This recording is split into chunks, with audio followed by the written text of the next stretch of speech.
I know what you're thinking. Noah, I've been making loops, I've been making samples for months now, and my sound isn't where I want it to be. My loops aren't sounding as good as other people's. My samples sound cheap, they sound corny. Trust me, I've been there too. I started making samples around November of 2019, and it took me like a year and a half before I actually became confident in my samples and started sending them out consistently. And I recommend you do the same. I wouldn't send out your samples until you are confident in your sound, because people will know. Some of the loops I get, man, I just know that people aren't confident in their sound, and that gives me a bad impression. And I don't want you guys to leave a bad impression on any other producer that you're sending to. In this video, I'm gonna give you my 4 steps to making better samples, and I promise you by the end of this video you're gonna learn something that you didn't know about making samples that you can take away and apply to your own workflow. Make sure you stick around to the end, because I'm gonna be dropping a bonus tip that's definitely gonna help you sauce up your samples sonically.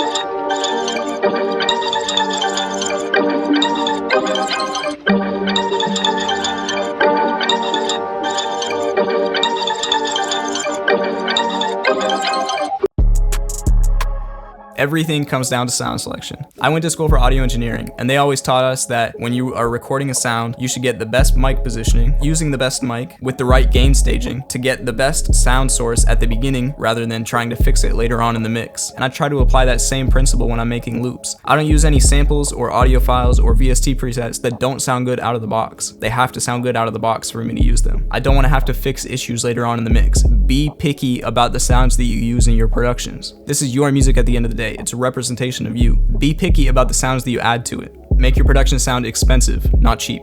I always recommend my anti-collection Analog Lab 5 banks. If you're trying to get some experimental, unique, but vintage sounds straight out of the box, that's something I would recommend. I'm also going to list off about 50 people that you can get high quality sounds and presets from for your samples right here.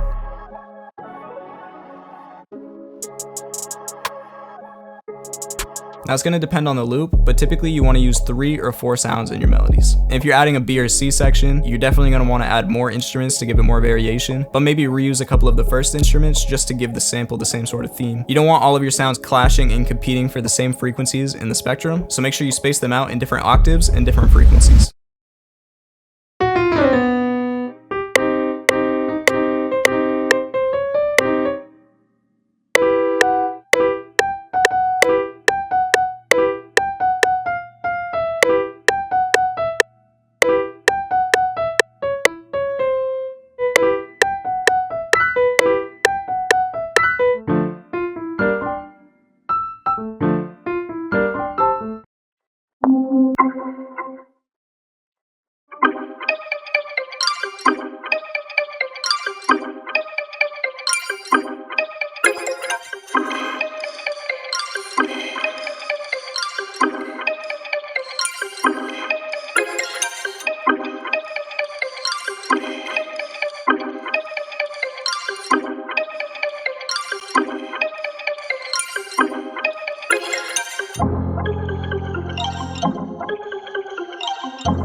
Be intentional with everything. Like I said earlier with sound selection, this is your music. This is a representation of you. Every millisecond of the sample, you should be deciding what is playing and what isn't. So first of all, I would recommend to render all of your sounds out into their own audio files, so that way you have complete control of what's playing and what isn't. You should chop up the sounds to give them more bounce and to choose what parts are playing at certain points. This is a really good way to do call and response in your melodies. Another way to do call and response is to automate certain effects and certain parameters of different plugins, so that way way you can choose when the effect is actually happening in the sample. You should add accents on parts of the sample that you want to accent, whether that be a little percussion sound or an arp or a bell or anything. Just little accents here and there really fill out the melody and make it sound like an actual song rather than just a few sounds put together. You can also add textures just to give the sample more ambience and just more texture. It's really just about filling out the sample into a soundscape rather than just a few instruments playing together.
Music is all about experimenting. It's all about trying new things. And you definitely should do that, but some things in music are just gonna stay the same. Keys, BPMs, chord progressions, combination of instruments. Bro, I know that a guitar and a flute at 120 BPM with a 1-5 chord progression or a 5-1 in C sharp minor to D sharp minor is gonna work every time. And I know that because I made so many of those kinds of samples, and so has everybody. But it's because it works, and it gets the listener interested every time. Find those combinations that work for you, and you can really develop your sound, and you'll get a lot of practice making good samples. It's easy for me to just make a melody and tell you what I did, but really it just comes down to practicing it over time, and I promise you'll get better. Alright, bonus tip time. So for processing and mixing, a lot of people will add these vintage plugins to individual mixer tracks, which will give you a cool sound, but everything's gonna still sound separated. But if you want a more cohesive sound, use bus processing. Bus processing is the same idea of adding master effects. It's adding the same effect to 2 or more sounds at once. The tones and the imperfections that you're trying to get out of the melody when you're adding these plugins will sound a lot better when you use them on a bus. For example, my melodies don't really start having that texture and tone until I add my master effects at the end.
That's the sauce. My 4 steps to making better samples. I hope you guys can take something away from this video and apply it to your own workflow in your own samples. And I promise you, in no time, you're gonna be placing samples, you're gonna be getting hella records, and it's gonna be lit. Make sure you go follow me on Instagram at NoahCuz. And while you're here, subscribe to the Splitmind channel. We've been uploading every day the past couple weeks, and I'm uploading every Friday. So hit the notification bell so you don't miss out. But yeah, that's everything. Thank you all for watching. I'm out. Peace.